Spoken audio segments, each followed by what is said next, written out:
día surgió este tema de los grandes mitos de la jardinería y del paisajismo. Y se me ocurrió invitarte a vos. Me parece que sos la persona ideal para derribar mitos.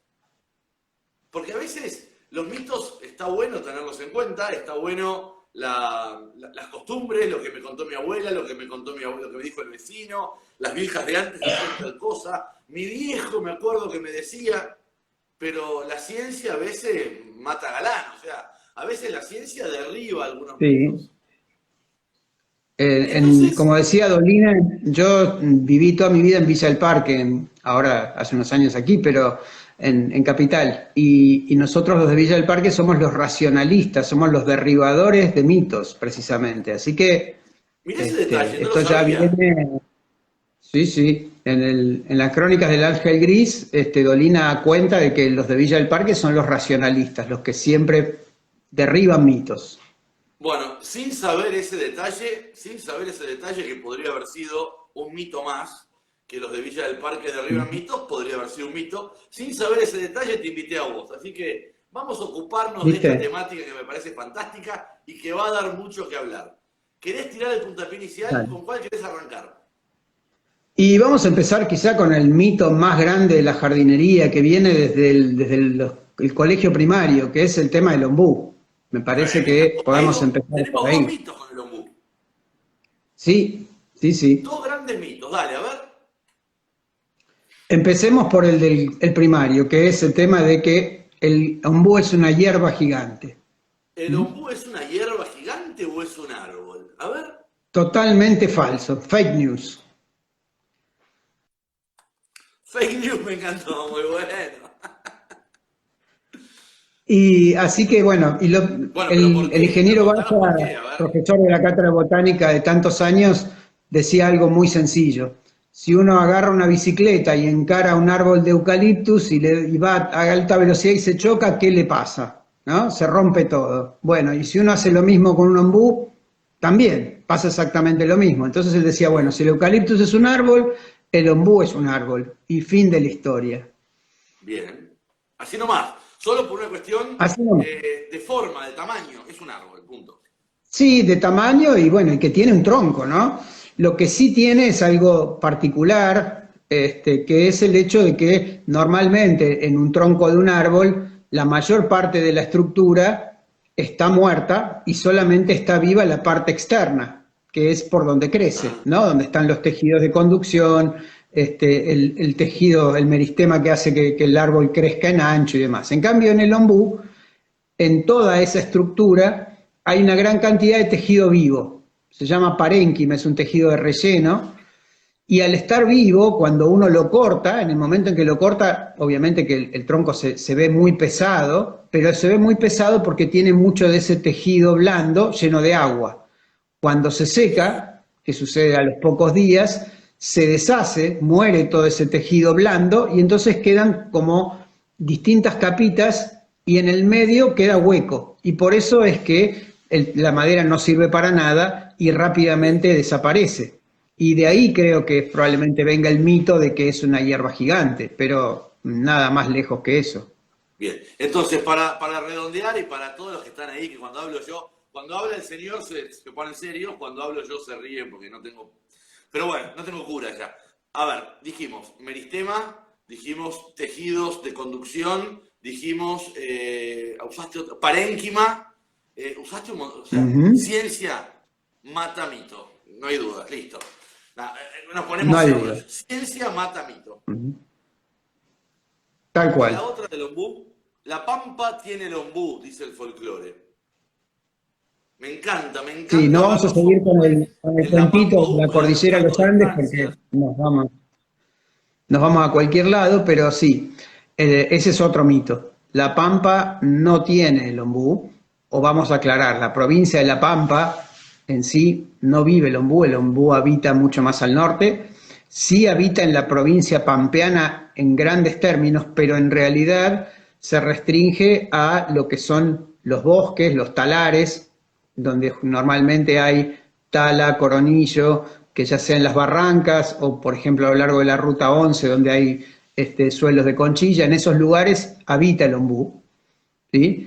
Pero no está en lo que es la provincia pampeana, el pastizal pampeano. Ahí Claro, fue introducido, está en ahí la fue región llevado por el pampeana, digamos hombre, que en el borde sobre la barranca del Paraná, pero no está en la pampa tal cual. húmeda como centro No, de la región.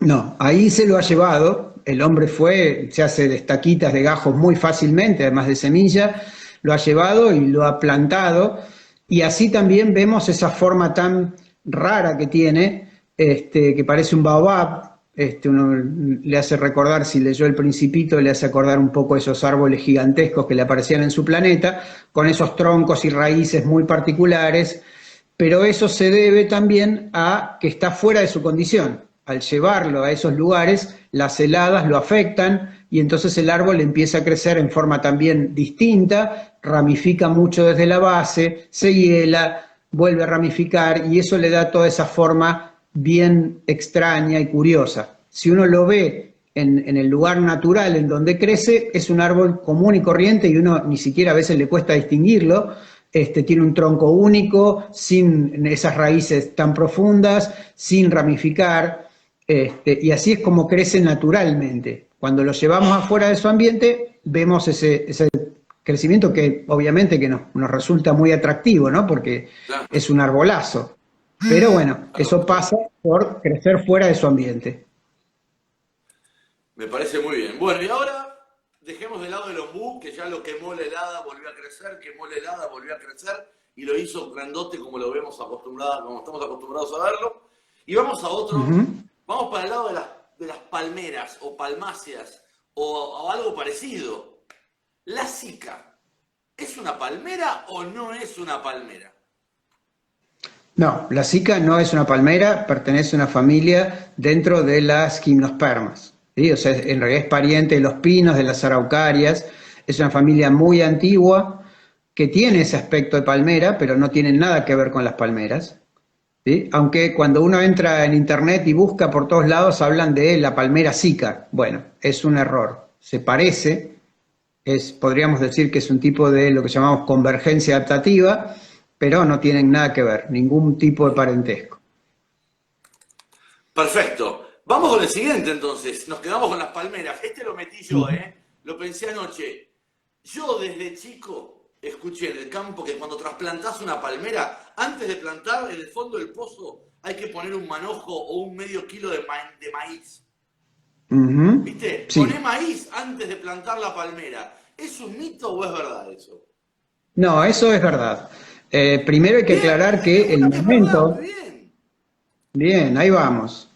Lo primero que hay que aclarar además es que las palmeras lo ideal es trasplantarlas, a diferencia de muchas otras plantas, al final de la primavera y durante el verano, porque es el momento en donde tienen una actividad distinta de las raíces, y entonces uno las puede trasplantar y como precisamente para evitar el daño de las raíces, eh, lo que se necesita es calor, al colocar un puñado o un poco de maíz debajo de donde la vamos a plantar, cuando se fermenta el maíz aumenta la temperatura del suelo y eso favorece el desarrollo de las raíces.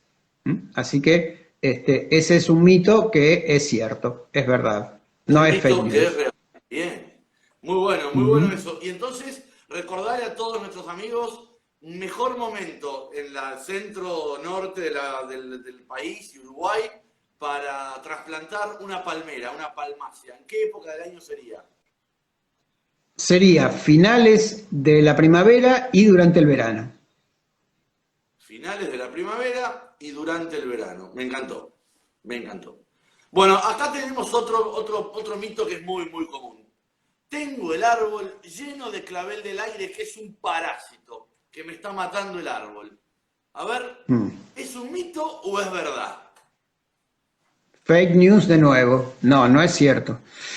Los claveles del aire no son parásitos. Vamos a aclarar a ver qué cosa es un parásito, ¿no? Una planta parásita, que de hecho las hay, son plantas que en sus raíces entran en la planta huésped y aprovechan parte de lo que son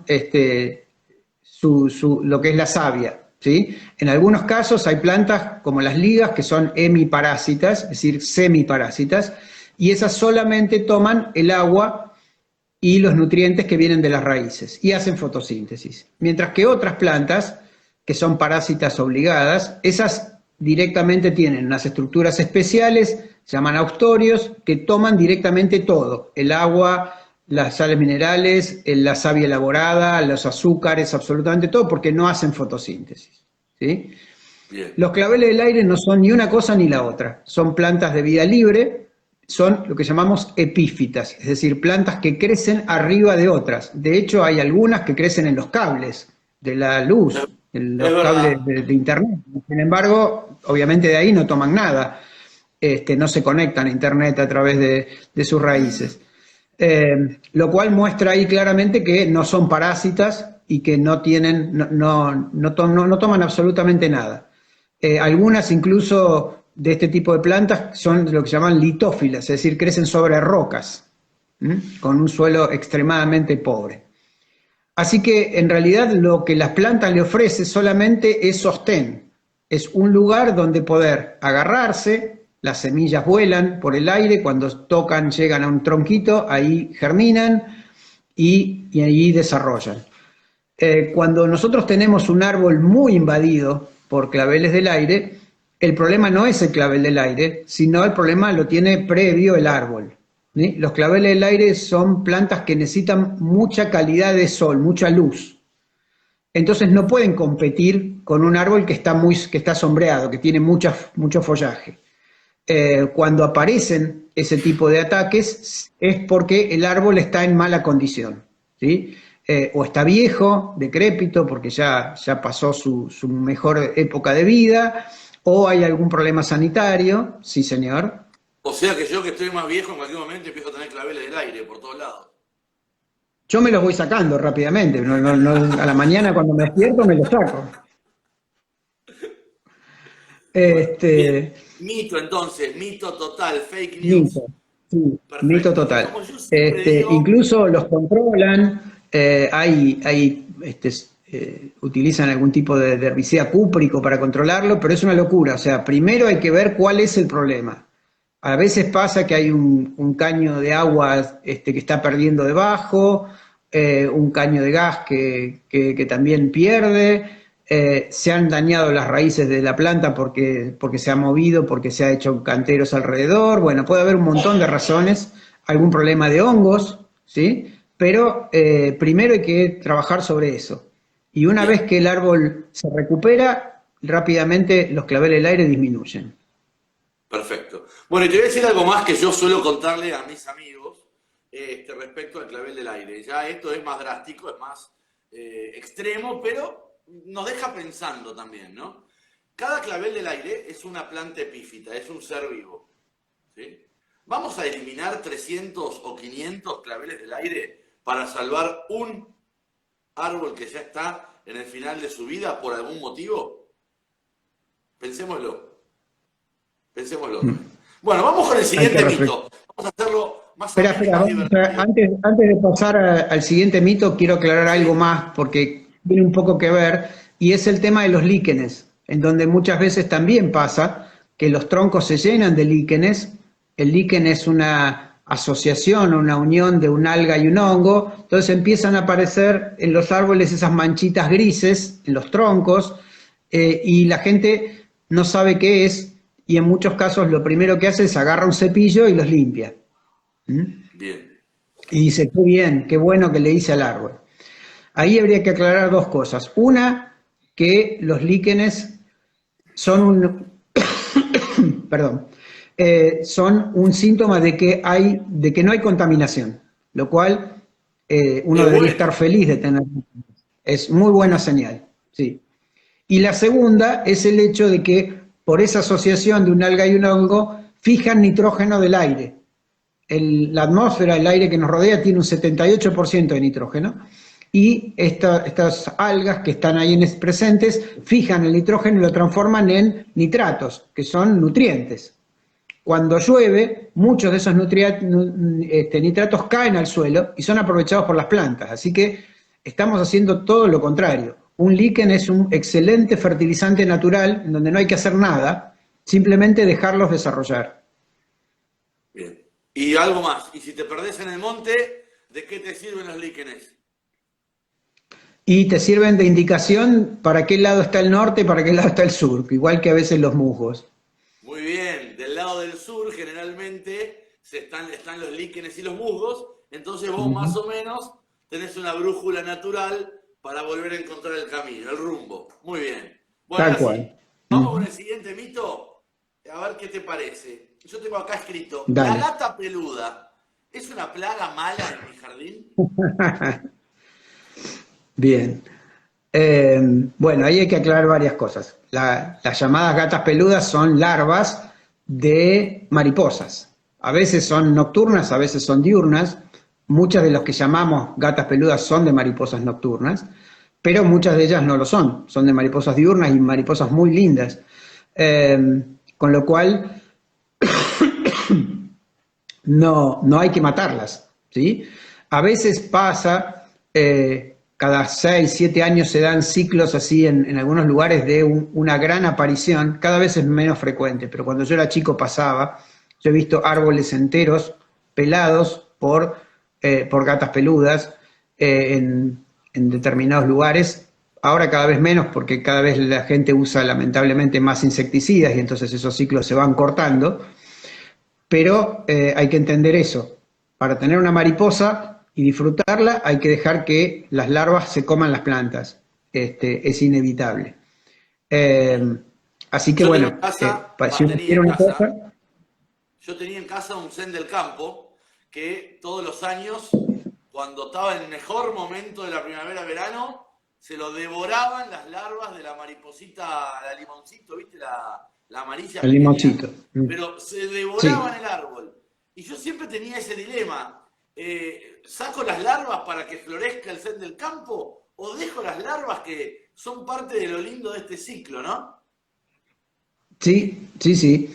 Eh, También hay que tener en cuenta que muchas de las plantas que, por ejemplo, las pasionarias, que tienen varias mariposas distintas, muy hermosas, el espejito es la típica, pero hay un montón más, están adaptadas precisamente a esto de que se las coman. Es decir, después rebrotan con mucha más fuerza.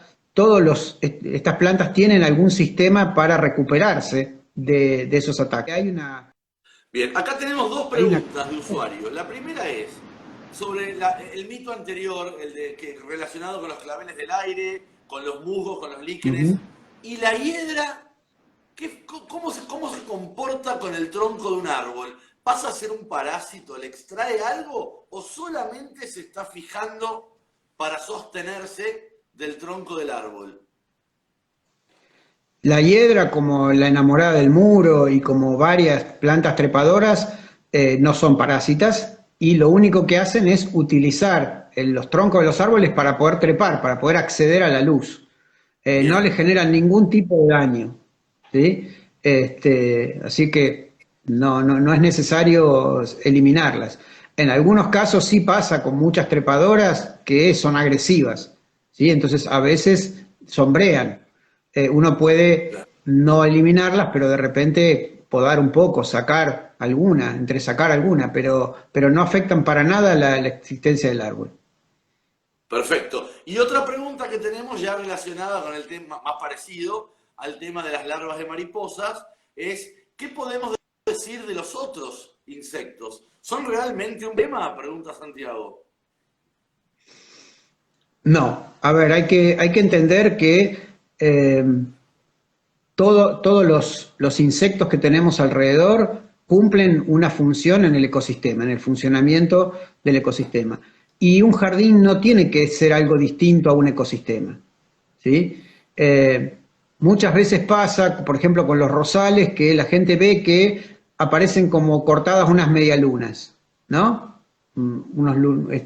Cortan una parte de la hoja. Automáticamente la gente dice, ay, tengo hormigas, y entonces empieza a buscar algún insecticida y empieza a ver dónde están los hormigueros, y pobrecitas, las hormigas en este caso no hicieron absolutamente nada. Es una abeja, que se llama megaquile, son abejas cortadoras que utilizan en un momento, en un periodo bastante corto del año, esas hojas para hacer sus nidos. Generalmente los nidos están en un tronco de un árbol o bajo tierra, y lo forran con esas hojitas y ahí colocan los huevos y el alimento, que generalmente es polen, néctar y demás, para generación.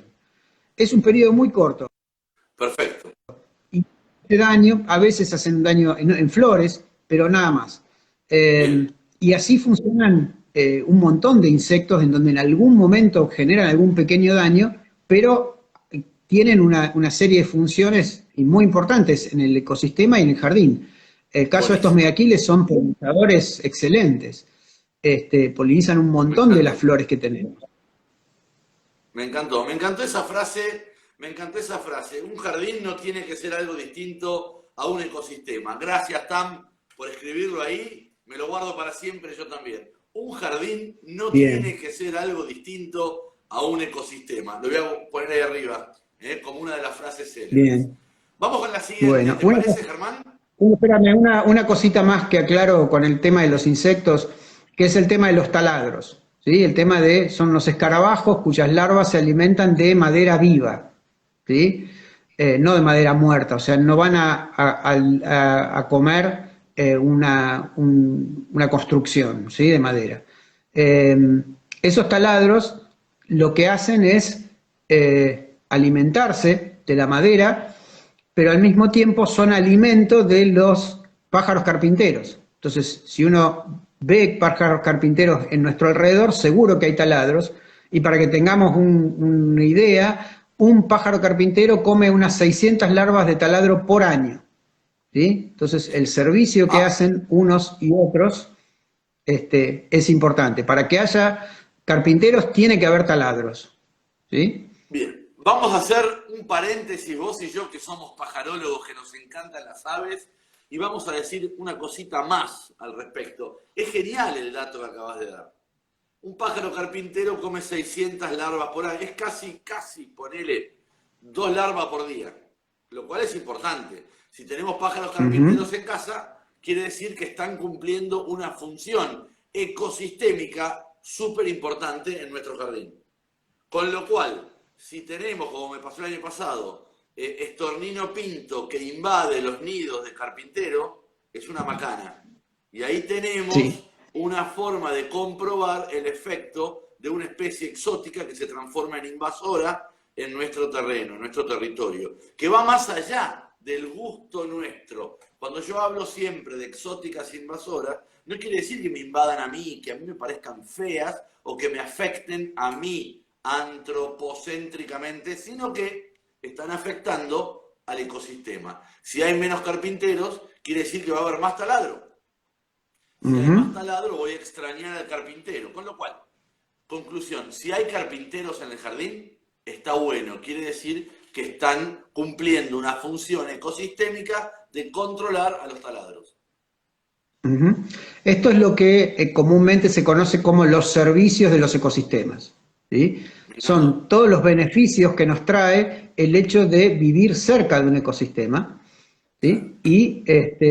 Y cómo interactúan todos los seres vivos formando esas redes tan complejas, y cuando aparece, como vos decís, una especie exótica como un estornino, cómo todo eso se empieza a romper, se empieza a desequilibrar. Claro. Bueno, acá está Alfredo González, que es el cacique de la tribu, que es el que maneja el ecosistema de Tribu Verde, diciéndole a todos los seres vivos que estamos por acá que escriban sus mitos, porque él va a tomar nota y vamos a hacer en algún momento del año un segundo capítulo de Derribando Mitos Bien. con todo lo que ustedes vayan escribiendo. Así que escriban sus mitos, que los vamos a guardar para el segundo capítulo. Vamos con el siguiente que tenemos ahora, Germán. ¿Es verdad que Dale. no hay que regar con sol? A ver, no, no es cierto. Eh, en muchos de estos casos hay una respuesta típica de ingeniero agrónomo, ambos tenemos esa misma formación, que es depende, ¿no es cierto?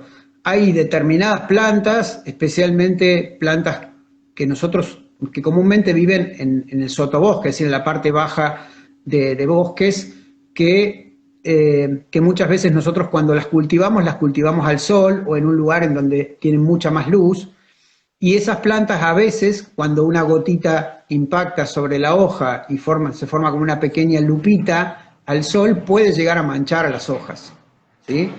Pasa sobre todo con, como digo, con esas plantas para interior, que uno las tiene que son muy delicadas. Todo el resto de las plantas normalmente se bancan perfectamente, de hecho es muy común que llueva y al rato sale el sol, y las plantas no están ni manchadas ni nada. Eh, Así Vamos a que no hay dejar de ningún problema. lado, dejemos de lado plantas particulares o excepcionales. Yo tengo un césped, ¿puedo regarlo durante el día al rayo del sol? Sí, perfectamente. Sí, lo que tiene es lo siguiente. La única razón para no hacerlo es un tema de eficiencia en el uso del agua. ¿Sí? Exacto. Este, cuando hay altas temperaturas, ¿sí? Si uno riega con esas altas temperaturas, se produce un efecto que es la evaporación, es decir, mucha del agua, porque el suelo está caliente, porque las plantas están calientes, no es aprovechada. Entonces, es mucho más eficiente regar temprano a la mañana, en verano, o a la tardecita, a última hora, que hacerlo a mediodía. Pero tiene que ver con la Exacto. eficiencia, no tiene Ahí que ver está. con el tema de que las plantas se puedan manchar, desmejorar o lo que sea. ¿Mm? Bien. Ahí Virginia asiente y dice exactamente eso. Es un tema de eficiencia del Ujú. riego y no tanto de efecto sobre la planta. Vamos al siguiente Exacto, mito. Tengo acá alguno dale. escrito. Si trasplantás un cactus, cortás una penca o un Ujú. tronco, trasplantás un cactus. ¿Es verdad que hay que dejarlo tirado al sereno 1 o 2 noches? Y un poco más también. Muchas de estas plantas, los cactus, para las suculentas sucede lo mismo. Cuando uno las corta, hace falta, porque el tejido tiene una gran cantidad de agua, que se cicatrice, es decir, que el tejido se cierre. Se produce un tejido, el mismo parénquima que hablamos en el ombú, que va cerrando la herida y eso impide la entrada de hongos, especialmente que pueden llegar a causar enfermedades o que pueden evitar que se produzcan raíces. Entonces, lo ideal es, una vez que uno los corta, dejarlos a veces incluso más, puede ser una semana, 20 días, hasta que se produce toda la cicatrización, incluso muchas veces algunos ya empiezan a producir raíces ahí mismo, y después ahí sí trasplantarlos. Como son plantas que tienen un tejido externo muy, tiene varias capas y evita la pérdida de agua, no se van a deshidratar demasiado, no van a perder mucha agua, y es beneficioso para el crecimiento posterior. Y eso mismo ahora te la llevo a otra que se me acaba de ocurrir cuando dijiste lo de que tienen un tejido que mantiene mucha agua y que no dejan perder. Por eso es que con el palo borracho, cuando se trasplantan ejemplares, hay que hacer lo mismo, hay que dejar un par de días a la intemperie para que cicatrice un poco las heridas de la raíz. Sí, para que cicatrice, y muchas veces hay una respuesta a veces bastante rápida de empezar a producir raicitas. También tiene que ver con esto, ¿no? Muchas veces cuando uno saca el pan de tierra, si está bien hecho, se han cortado muchas de las raíces más externas, que son las que producen la mayor parte de la absorción. Entonces, el hecho de dejarlo así durante unos días funciona para que empiece a producir raíces de nuevo. También pasa muchas veces con ese método que se usa, que es el método que llaman de la media luna, que es cuando uno tiene un arbusto, por ejemplo, para trasplantar, cortar la mitad con la pala bien profundo y dejarlo durante unos días y después recién hacer la otra mitad, cosa de que cuando uno cortó ya se favorecieron la producción de raíces nuevas, y cuando uno hace el otro corte y lo mueve, bueno, ya la mitad de la planta ya tiene raíces recuperadas. Claro. Buenísimo. Vamos con una que la pregunta, mira, la escribieron todos, yo la tenía escrita desde ayer y para mí es el rey de los mitos. ¿Es verdad que hay que podar los meses sin R? A ver, sí, en realidad no es tanto un mito. Eh, en realidad, más que para podar, es más para trasplantar, ¿sí? Son los meses en donde son mayo, junio, julio, agosto, son los meses en donde las plantas, sobre todo las que pierden follaje, las caducas, no tienen mucha actividad, casi sin actividad. Entonces son los meses en donde es adecuado o en donde es menos riesgoso trasplantar, lo cual no significa que uno no pueda hacerlo en otros momentos. Sí, a veces también septiembre, a empezar de la R, los comienzos de septiembre también son buenos para hacer eso.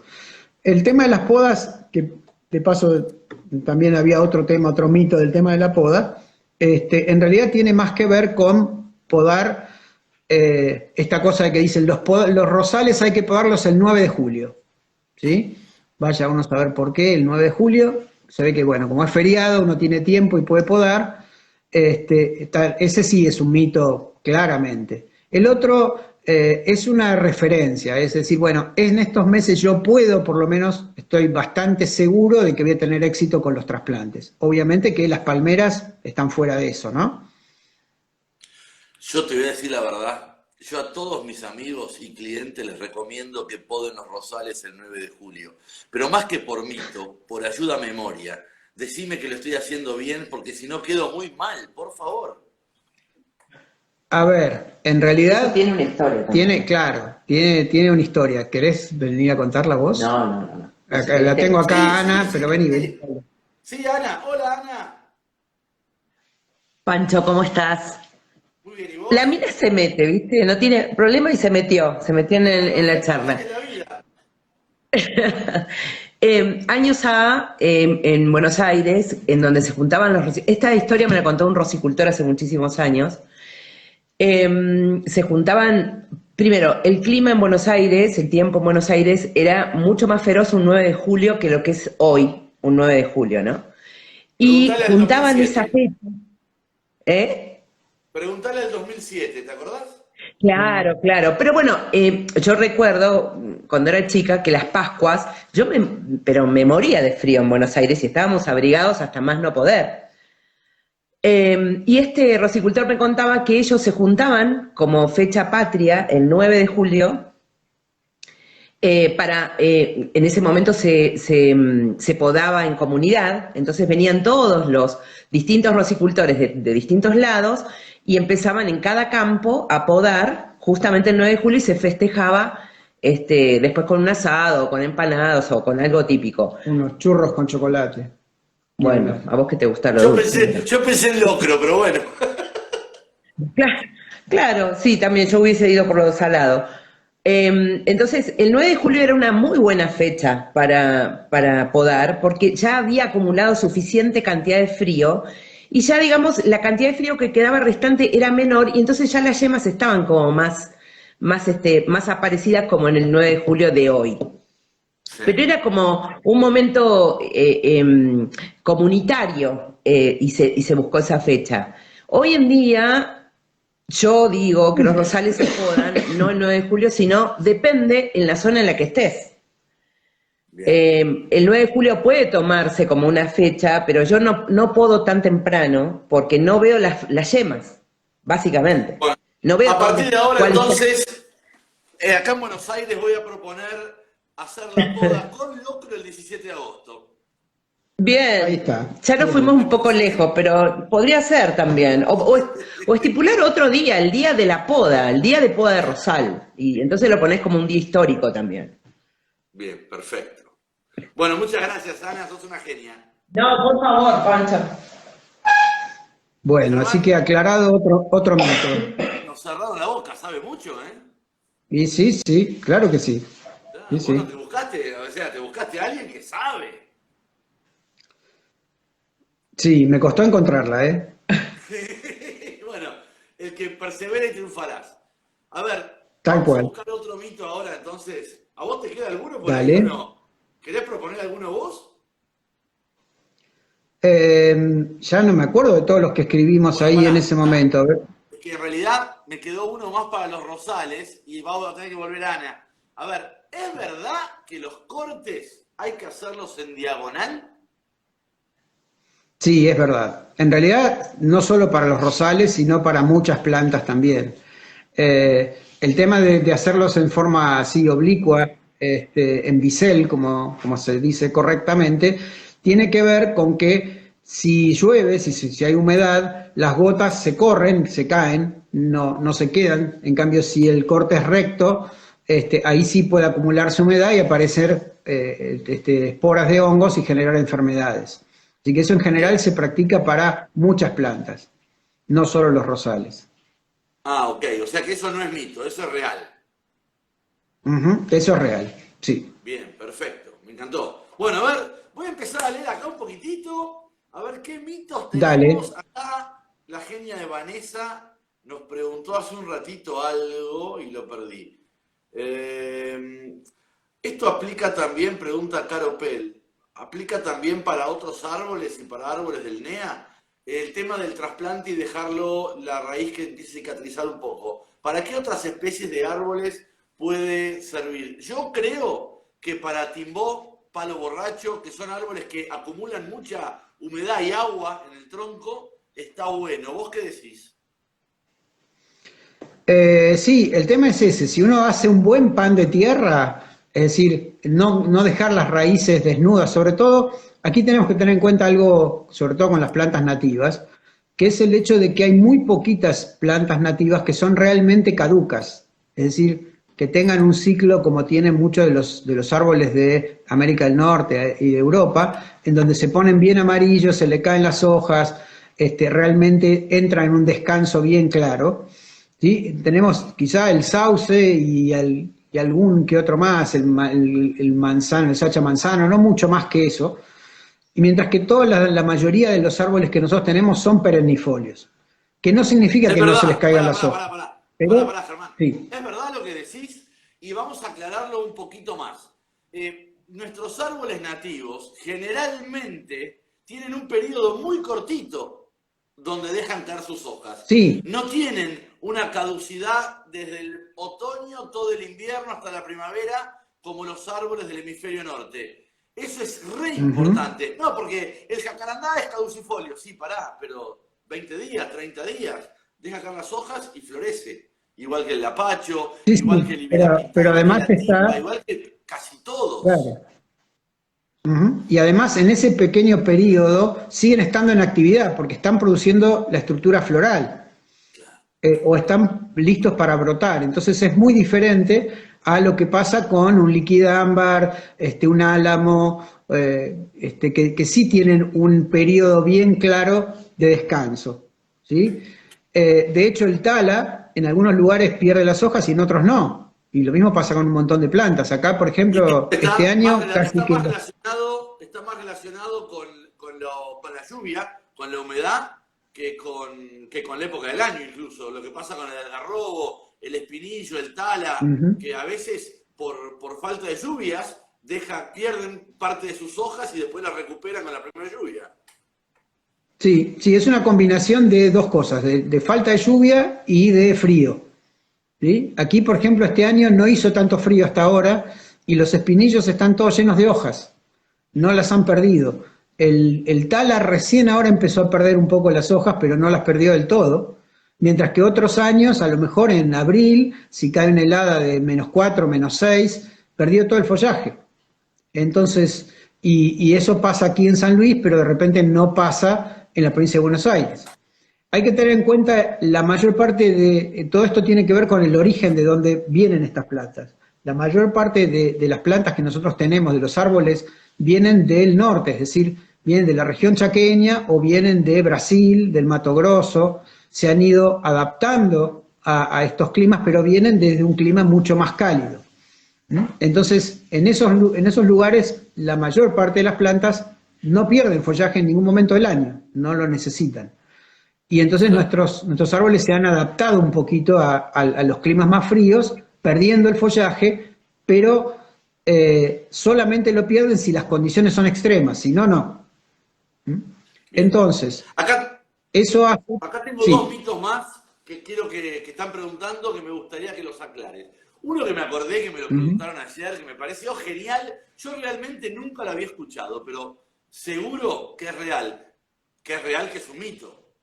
¿Es verdad que hay que pegarle al limonero para que dé más limones?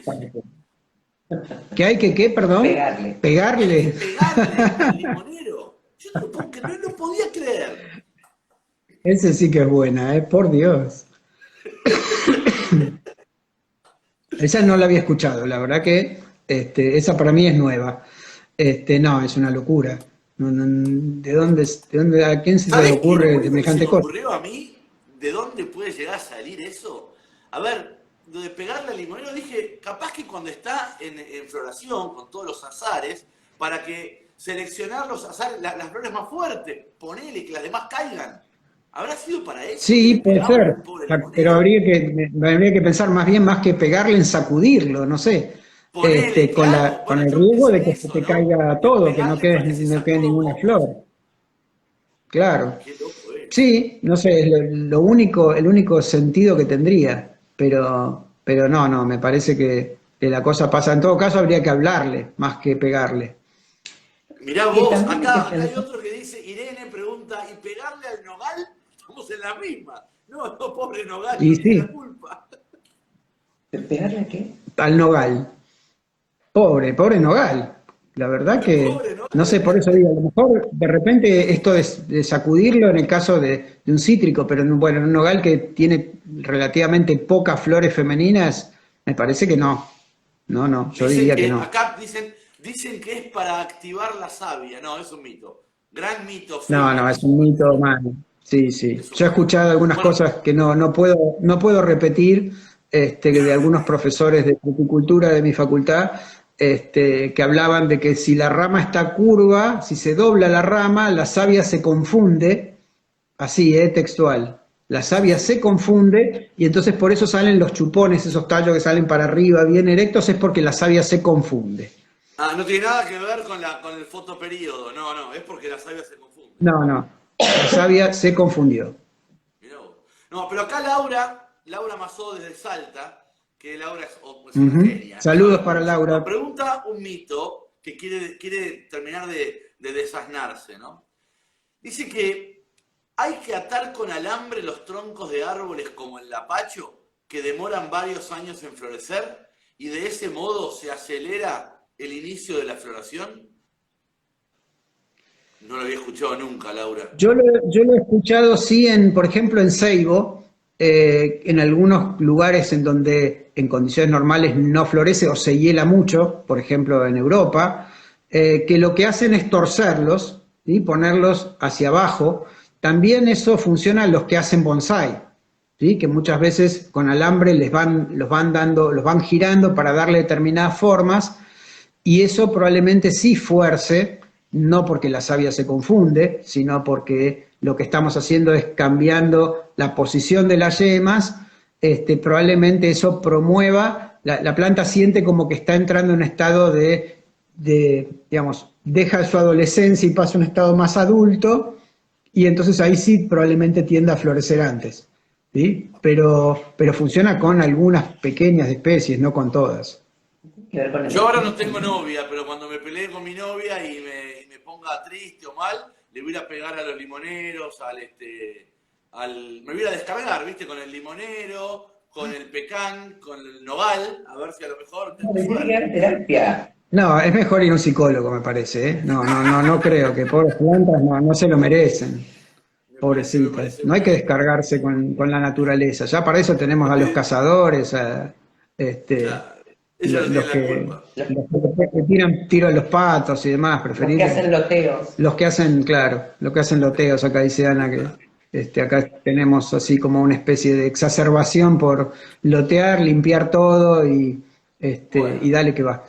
ahí acaba de llegar, acaba de conectarse la reina de Uruguay, mi amiga María de la Peña, te mando un beso grandote Saludos a y Mary. seguramente el sábado que viene nos va a reventar la cabeza con algún vivo fantástico como los que hace siempre. Germán, ¿se te ocurre a vos o a Ana algún otro mito que podamos descular antes de terminar el día de hoy? Hay mucho mito con el tema de muchos de los insectos, ¿no? Que los bichos bolitas son malos, que se comen todo. Hay como una cantidad de cosas así, de pequeñas cositas del jardín, que bueno, que eso también hay que desmitificar y un poco lo hablamos así en general, entender que cada uno de esos insectos, o en este caso crustáceos y demás, tienen sus funciones y muchas veces en realidad hacen más beneficios que otra cosa, ¿no? Muchos de estos Hablaste del bicho bolita, insectos, hablaste sí, puntualmente del bicho bolita. Es un animalito que Ujú. a mí me encanta. De chiquito los juntaba, los coleccionaba, me los comía. Contaba a mi mamá que yo me los comía. Así quedé, cuando era bebito, me los sacaba dentro de la boca. ¿Qué podés contarnos del bicho bolita? ¿Es un crustáceo? Es un crustáceo, sí, como cosa rara, es uno de los pocos crustáceos terrestres que hay, que vive en lugares húmedos y es un gran reciclador de nutrientes, ¿no? Se Bien. alimenta normalmente de hojas secas, de raíces muertas y transforma todo eso en materia orgánica que es aprovechada por las plantas. Así que es un benefactor de nuestros jardines. Es un indicador de humedad Este, también. y es un indicador de humedad, sí, sí, es cierto. Bien. Eh, Hablando de humedad, esta pandemia, sí, perdón, hablando de humedad y de jardines, no podemos dejar de involucrar a las babosas y a los caracoles. Detestable. sí. Eh, las Buscar la babosas y vuelta, los decime caracoles, amigo. esto sí, en este caso, obviamente que también reciclan nutrientes y devuelven nutrientes al suelo, pero a través de comerse el follaje, sobre todo cuando uno tiene algunas plantas así como muy delicadas, bueno, aparecen en cantidad y son un problema. También es cierto que hay ciertos animales que los controlan, ¿sí? Que se los comen. ¿M? Hay muchas aves que se ¿Quiénes, por comen babosas ejemplo? ¿Quiénes, perdón? y que se coman babosas, hay en los zorzales, yo los he visto comiendo, hay varias aves y después también hay insectos que se los comen, las tijeretas, esas tijeritas chiquitas que tienen esas como pinzas atrás, comen babosas, así que lo que uno puede hacer como mucho es el tema del control a través de la cerveza en un jardín, poner una tapita con un Yo poco de controlo a través de cerveza, las el cervezas. alcohol, claro, Yo es lo más controlo a través de natural. la cerveza. Mm. El médico me dijo que tengo babosas y caracoles en la panza, entonces estoy controlándolos con cerveza. Pero bueno, sí, uno puede de una lata ceder un poquito para las babosas y caracoles, ponerlos en una tapita y normalmente el olor de la levadura los atrae y el alcohol los mata. Claro. Entonces es un control ecológico, no estamos haciendo nada demasiado grave. Última pregunta sobre insectos. Lo que en Dale. otros países de habla hispana se conoce como mariquita, que nosotros conocemos como vaquita de San Antonio, que no tiene nada que ver con San Ujú. Antonio de Areco ni con San Antonio de Padua. ¿Qué podés decir de la vaquita de San Antonio? Bueno, son unos animalitos maravillosos, son grandes consumidores de pulgones y de trips, así que son insectos muy útiles en el jardín. Una de las maneras de atraerlos es cultivar plantas de la familia de lo que eran las umbelíferas, ahora apiáceas, es decir, apio, hinojo, zanahoria. Son plantas que son imanes para las vaquitas. Les encanta estar ahí porque saben que en muchos casos hay pulgones, pero una vez que están instaladas en esas plantas empiezan a ir a todas las otras del jardín y empiezan a comer sobre todo los pulgones en los rosales y en cualquier otra planta. O sea Comen también que un poco de cochinillas jóvenes, así que son muy podríamos útiles. decir, podríamos decir que si plantamos hinojos u otras plantas de la familia de los hinojos mezclados con los Ujú. rosales, estamos atrayendo a un insecticida natural, un controlador natural de los pulgones y la cochinilla. Tal cual, sí, así es. Bien, muy interesante ese dato, ¿eh? Ujú.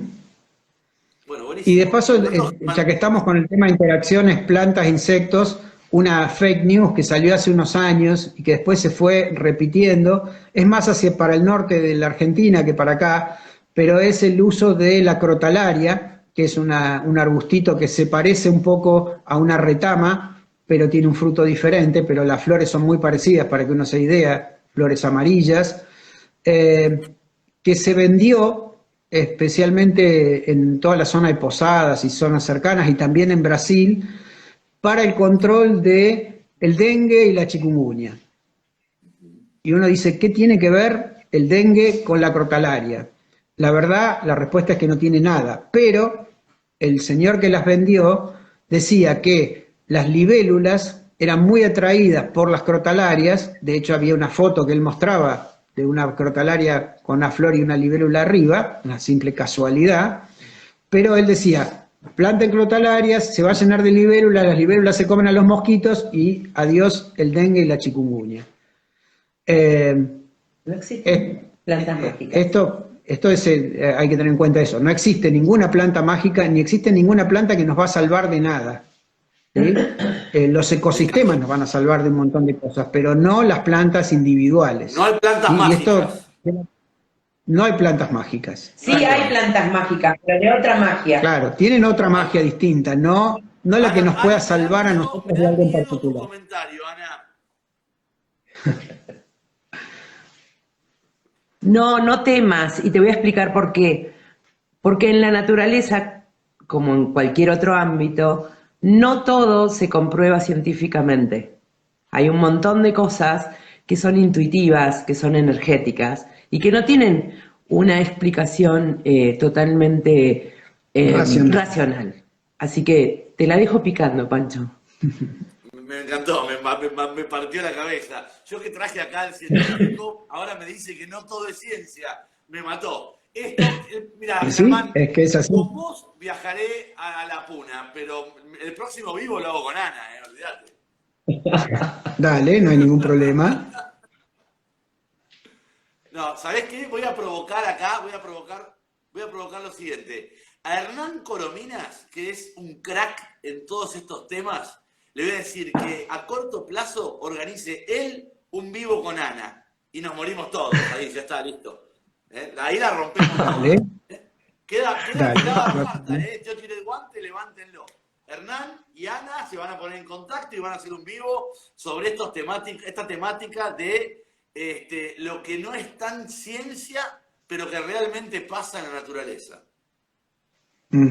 Sí, totalmente, no hay ningún problema. Todo lo que hay que tener en cuenta, y eso así como Ana aprendió mucho de mí sobre el tema científico, yo aprendí mucho de ella sobre la visión que hay que tener sobre las plantas y sobre los humanos. Eso me cuesta más aprenderlo, pero bueno.